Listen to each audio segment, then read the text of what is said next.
Добро утро, почитувани гледачи, за оние кои што сега се вклучуваат на каналот на К3 телевизија, ја следите утринската емисија Нов ден, односно вториот дел. Во првиот дел веќе ви најавив дека денес ќе имаме една актуелна тема за разговор за овој летен период. Пред да ја представам мојата денешна гостинка и да почнеме со разговорот, би сакала да проследиме еден прилог. Лајмската болест е инфективно заболување предизвикано од бактерии. Резервоар на бактеријата може да бидат разни животни, вклучувајќи кучиња, елени, добиток, птици, глодари и друго. Симптоми на лајмска болест. Симптоми на лајмска болест. Клиничката слика на лајмската болест се состои од 3 последователни фази и тоа. Примарна фаза. Во првата фаза се јавува еритема хроникум. Оваа промена може да се јави од 3 до 30 дена по инфицирање на организмот со бактеријата. Станува збор за специфичен осип на кожата кој не предизвикува јадеж и чешање. Се манифестира како јасно ограничено, кружно или овално црвенило со испак на центар, чиј облик се зголемува во период од неколку дена или недели, па може да постигне дијаметар и од 20 до 30 сантиметри. Осипот најчесто се јавува на местото на убод и тоа во најголем дел од случаите на долните екстремитети, поточно на подколеницата. Како што се шири инфекцијата, осип со сличен изглед може да се јави и на други делови од телото. Во првата фаза може да се јават и други симптоми како што се треска, оток на лимфни јазли, вкоченет врат, главоболка, замор, малаксаност и болка во зглобовите. Доколку не се лекува, оваа фаза трае од 3 до 4 недели. Бидејќи станува збор за бактериско инфективно заболување, третманот е антибиотски. Во зависност од тоа во која фаза е дијагностицирана болеста, се даваат соодветни антибиотици. Антибиотикот може да се прима орално доколку болеста е откриена во рана фаза или парентерално доколку болеста е откриена во подоцнежна фаза. Кај мал дел од луѓето заболени од лајмска болест по третманот, дел од симптомите се уште перзистираат. Во овој случај понатамошното лекување со антибиотици најчесто не дава резултати. Најдобар начин да се заштитите од лајмска болест е да преземете соодветни превентивни мерки. Следете ги следните совети кога ќе одите во природа. Пешачете по јасно обележаните патеки и избегнувајте движење во предели каде што има висока трева. Носете затворени обувки. Доколку имате долга коса, не оставајте ја пуштена. Ако пешачите низ шума или тревни површини, носете светла облека со долги ракави и ногавици за полесно да можете да ги забележите кралежите. Вовлечете ја блузата во панталоните, а чорапите над ногавиците на панталоните. Ставете средство против кралежи на облеката и чорапите. Напомена, и покрај нивната ефикасност, овие средства може да предизвикаат сериозни несакани ефекти. Не се препорачува да се користат кај деца и бебиња. По завршувањето на активноста во природата, задолжително проверете го целото тело дали случајно има прикачено кралеж. Покрај телото темелно проверете ја и облеката. По прегледот на телото веднаш истуширајте се. Добро измијте ја косата со шампон доколку се сомневате дека постои опасност да има прикачено кралеж. Инфицираниот кралеж ја пренесува болеста на човекот во оној момент кога ќе започне да се исхранува од крвта. Тоа најчесто се случува по 24 часа од прикачувањето. Затоа е многу важно по активноста во природа да направите комплетна ревизија на телото и доколку има прикачен кралеж, веднаш да се отстрани.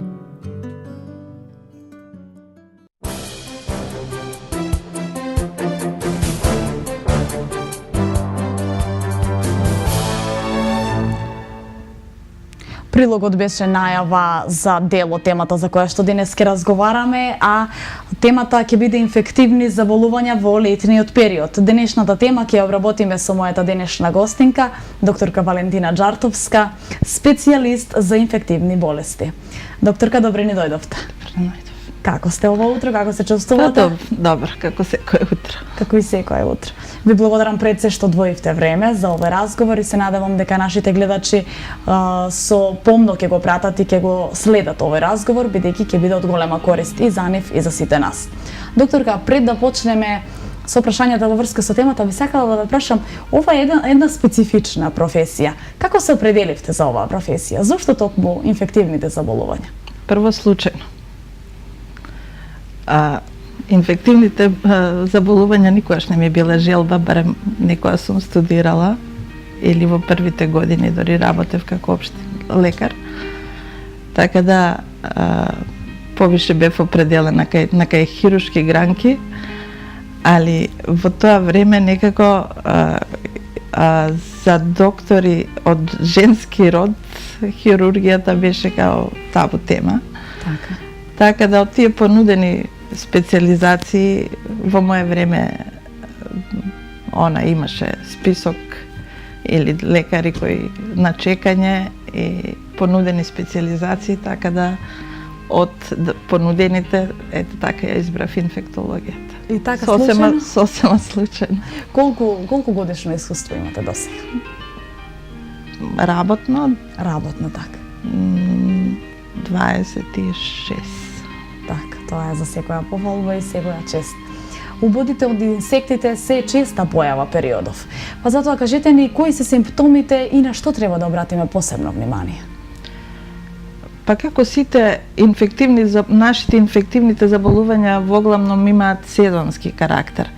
Така да во летниот период тие доаѓаат некако како по дефолт во сезонските болести, уботите од инсекти, од комарци, некоја посебна заштита нема освен да се заштитиме со средства, ако се комарци, аутан, да се намачкаме по телото, да избегнуваме некое посебно движење во периодот кога се тие најактивни, тоа е во периодот на изгреј сонце или во доцните попладневни часови, при заот на сонцето, да кажеме.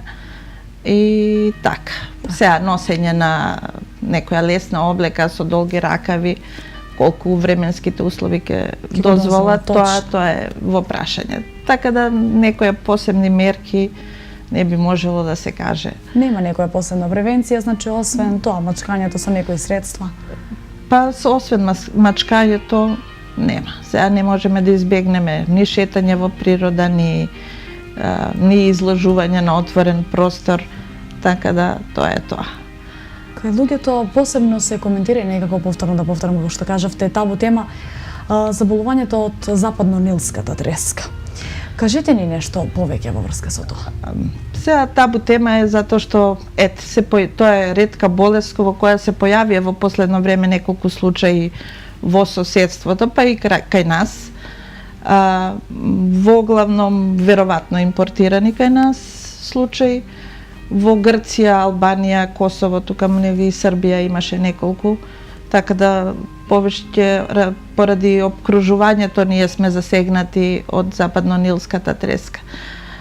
Инаку западно-нилска треска ја пренесува тиграстиот комарец кој мислам дека кај нас не екзистира. Така. Заболувањето во мал број на случаи предизвикува тешка клиничка слика, иначе тоа се едни обични симптоми, може не диагностицирано во поголемиот број на случаи да биде, со симптоми на недиференцирани кои личат на грип, со температура, фарингит, треска, малаксалност, повраќање пролив. Така да клиничка слика која наликува на многу заразни заболувања. Так. Дали прскањето против комарците кој што се спроведува кај нас е од голем ефект? Сигурно. Сигурно. Ерадикацијата на комарци, како во порано што била маларијата, што е ерадицирана од нашите, било ендемско подрачје порано. Сме имале многу голем број случаи на маларија, она е ерадицирана сега, така да помага во секој случај. Што ги привлекува комарците кај луѓето? Па, они се у суштина храна. Така. Храна, така да веројатно тоа ги привлекува. Така, дали кај вас доаѓаат случаи кај кои што од убодот од комарец предизвикува некое потешко влијание врз организмот? Па прво не предизвикува. Сега сите сме били укасани од комарци, знаеме како изгледа таа уртика која сврби сама по себе поминува. Нешто посебно да предизвикува, бар јас не сум имала никакви такви случаи. Така. Што најчесто треба да направиме после убод од комарец? Што препорачувате вие? Па да се стават оние антихистамински веројатно масти синопен на сите им е познат. Ладно. Така. И тоа. Што се Нешто однесува посебно не. Еднакво сврби некои исто таблети, сиропи. Така некој подолг период, па вие препорачувате тогаш такво нешто, меѓутоа да Али не се реагира во прва сега, фаза. не е нешто толку ни страшно, ни алармантно за било што да се зима посебно. Така, сега една паралела што се однесува до убодот од крлеж. Крлежите се многу активни периодов. Па сега име нивната сезона, да кажеме. Така. Од мај навака е сезона на крлежи. Они воглавном екзистираат на сеновити, на погрмушки, оние места кај што се преоѓа тревата во шума, во грмушка здел. Летниот период сам по себе е период кога е раздвиженоста на луѓето поголема.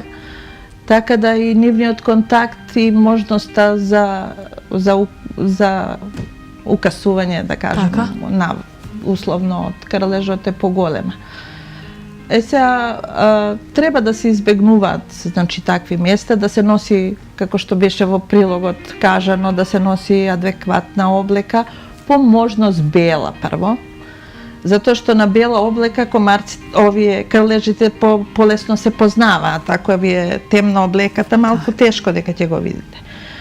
Сега они имаат посебни предилекциони места, прво не се веднаш фаќаат за кожата, шетаат, значи затоа и треба да се прво да се пресоблече човекот кој ќе дојде од такви шетања во природа, да ја смени облеката, да се истушира, она физички да го отфрли ако има случајно крлеж на своето тело и ако више е зафатен, а обично се тоа оние места кај што е кожата помека, значи внатрешните делови на бутините, не само под колениците, него тие места ги напаѓаат, значи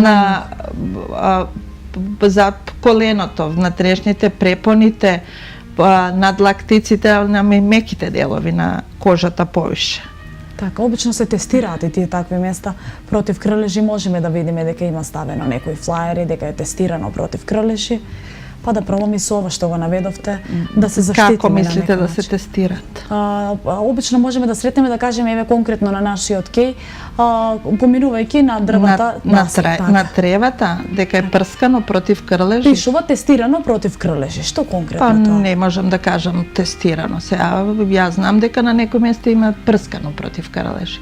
Сега не можете, животните се, рецимо кучињата но се има тие капки против крлежи, буви, ава луѓето не се тие што треба да се деконтаминираат од крлежи, да кажам. Сепак апсорбцијата на таквото средство на телото преку кожа може би довела до труење. Така да тоа не е препоручливо. Едино превентивна заштита, миење и основно ако више има зафатен крлеж на телото, да не се физички или со сила отстранува. Токму тоа сакам да тоа треба да го направи стручно лице, после тоа следи вакцинација, зависи од вакциналниот статус на особата, против тетанус.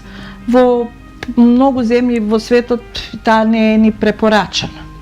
Сега, кај нас не е стрикно препорачена, ама не е ни одречена. Така да, ние у глобала вакцинираме против тетанус после убот од крлеж. Она редовно, како што се иде до 72 сата после убодот или после вадењето. Мада не би требало да биде тоа ако е одстранет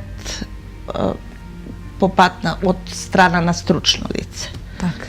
Значи во никој случај не препорачувате отстранување во домашни услови? Не, во домашни услови со разни средства има таму не е препорачено. Значи тоа треба да се го отстрани стручно лице. И потоа или ако сакате тоа со пенцета да се уврти и да се пази да не се откине главата на крлежот, да не остане во организмот, пошто тогаш може да биде она исфрлањето на потенцијално борелиите, ако више збориме за Како лаймската кролежот болест. реагира доколку, тоа сакав да ве прашам, доколку го отстрани некој во домашни услови и му остане главата, да кажеме, конкретно во Па овој сега, случај? ако е инфициран, сега за лаймската болест кога збориме, не се сите крлежи прво инфицирани со борелија бургдорфери, што е предизвикувачот на лаймската болест. Значи, апсолутно, и чак што више и Македонија не спаѓа, сега не дека нема случај сега, али не спаѓа во оние ендемски подрачја кои што се карактеристични во светот за носителина и крлежот, она е еленски крлеж, уствари е носителот на што може да е инфициран од борелија бургдорфери, која е пренесувач на лаймската болест. Так. Би можеле да направиме една кратка музичка пауза и повторно да продолжиме со разговорот.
Еве сме повторно назад во студиото и продолжуваме со нашиот разговор.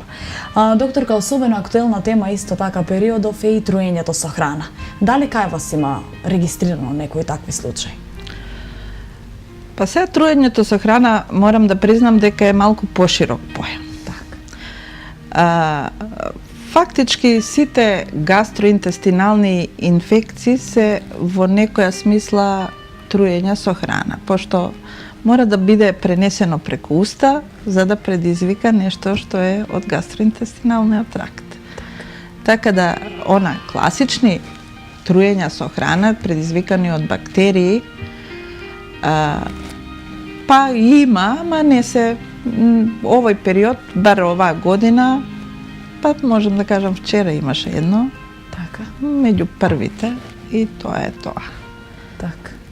Кажете ни, кои се симптомите обично дека организмот е затруен со храна? Овие труења во главном предизвикуваат температура. Повраќање, пролив, малаксаност, сега зависно од степенот на повраќањата и диарејата, степенот на дехидратација, замор, тоа е. Така, дали препорачувате веднаш да се реагира доколку луѓето почувствуваат такви симптоми? Да се обратат веднаш кај лекар?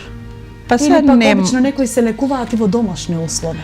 Па во главном би требало секој да знае дека внесот на течности е една од најбитните работи што се однесува до труењата со храна и воопшто од гастроинтестиналните инфекции. Се она останато и диеталната исхрана. Се она останато е она во втор план. Така да што поголем без разлика, дали повраќате, што поголем внес на течности. И тоа течности не сладки, не сокови, него чај, рецимо од нане, не засладен, вода во големи количини. Особено летниот период и да нема, значи... Па сега и да нема, ние треба да пиеме летниот период големо количество на течности, посебно треба да биде изразено при овие заболувања. Така. Што превземате во такви случаи кога ќе дојдат такви пациенти кај вас? Па преземаме тоа што за исто што ви го реков, зависно од степенот на дехидратација. Значи може да дадеме само еубиотик и ништо посебно друго. Так. Да советуваме. Што советувате после тоа? Па да ја советуваме на исхраната. Значи исхрана, кисело млеко, двопек, ориз, компир, морков и многу течности. Така, која храна периодов најчесто треба да се избегнува? Па во главном сега секоја храна е инкриминирана. Она, да кажеме, свежата храна, ако треба добро да се мие, значи и таа е. Ако не се добро измие, и салатите се потенцијална опасност. Потоа млекото, млечните производи, сладките, као посебно, еклери, оние што се со јајца и млеко, месо, зависно од начинот на чување. Значи, сите бактерии имаат свое место кај што се размножуваат, па од тоа и произлегуваат и она кога конзумираме нешто, па гастроинтестиналните инфекции што после се добиваат од тоа. Така. Потоа битен е начинот на припремање на храната, значи да се припрема во чисти садови, со чисти раце нормално, начинот на конзумирање исто со чисти раце, пошто не мора храната да биде загадена, ако рацете ни се прљави, ние со сезимање на храна исто ги вносуваме бактериите преку уста. Така. Ладењето исто, одржувањето на храната. Така. Вие работите со лица, да кажеме така, од најмала до најстара возраст. Вие имате такви пациенти. Што мислите лично вие вака, дали луѓето денеска се хранат здраво? Па не се хранат. Ако сега здрава храна подразбира во денешни услови, она понапредни, да кажеме, органска храна, избегнување на она фаст фуд, Така. онда би рекла дека не се хранат. Вие сте дефинитивен противник на тоа, на таа брза храна? На брза храна сум. Пошто брзата храна подразбира, па и за овие заболувања, подразбира сега во овој летен период нешто што се припрема, па се чува, еве, рецимо плескавиците, се чуваат на страна, не се припремаат одма. Потенцијално може да бидат и од сомуви, и од топлото време, да биде развој на бактерии да дојде, така да она фаст фуд храната не е препорачлива во секој случај. Така. Дали сега нешто надвор од темата, да ни кажете, дали посетувате некои семинари во вашата област, така да кажам? Па сега семинари, она што е семинари како семинари, она што го организира лекарската комора, министерството. Така. Тоа што ни се, да кажем, обавесни. Конгреси посетувам светски, углавном. Така. И тоа е тоа. Како ги ускладувате некако работните обврски секојдневието? Веќе, сигурно веќе сте навикнале со текот на времето. Навика е тоа. Сега, со тек на годините дежурствата малце оптеретуваат, пошто ние сме, морам да кажам дека сме мал број на инфектолози што сме на инфективното оделение. Уште помал што дежураме, така да имаме помош од млади лекари од страна, али све понапорни ни се и дежурствата и работата. Ако гледам негде уназад 10 години, па може би и утростручена ни е работата. За разлика од порано. Така. Дали знаете добро да се организирате и да работите и под притисок и секако тешко е да се работи со колектив, важно е да нагласиме дека вие сте и началник на инфективното оделение. Па сега нашата работа е углавном под притисок. Прво, пациентите се многу нестрпливи. Така, работите со секаков тип на луѓе. Луѓето се секакви карактери има, нестрпливи. Секој дошол и мисли дека може треба одма да заврши работа. Се трудиме да излеземе во пресред. Како реагирате во таквите ситуации? Пробувате да станете смирено, предпоставувам? Па мирно мора да се реагира мирно. Така, дали има оние упати со приоритети, исто така верувам дека има и кај вас, има и сигурно со термин, како одат тие работи? Дали течат во ред? Сега прво нашите луѓе за овие упати со приоритет некако различите ги сваќаат, него суштина што се упатите со приоритет. Упат со приоритет важи 7 дена. Така. Тоа не значи дека ако вие сте решиле одма и дека треба одма да бидете прегледани. Во Скопје, рецимо, на клиника тие се ставаат последни. Значи прво оние што се терминските, па после идат приоритетните. Кај нас луѓето мислат дека ако има приоритетен упат, дека тоа е хитно. Има многу голема разлика меѓу хитен и приоритетен. Хитниот и не мора да има упут. Така. Ние сами го препознаваме и го зимаме. И па и пред оние што се со термин пациенти. Така да хитноста се познава, таа сама по себе носи предимство. Така. Тука некаде би бил и крајот на нашата денешна емисија. Би сакала да ви се заблагодарам што не бевте гостинка и искрено се надевам дека нашите гледачи има можност да научат многу нешто од вас. Ви благодарам, докторка, што не бевте гост. Благодарам. Се надевам дека ќе се видиме и во блиска иднина.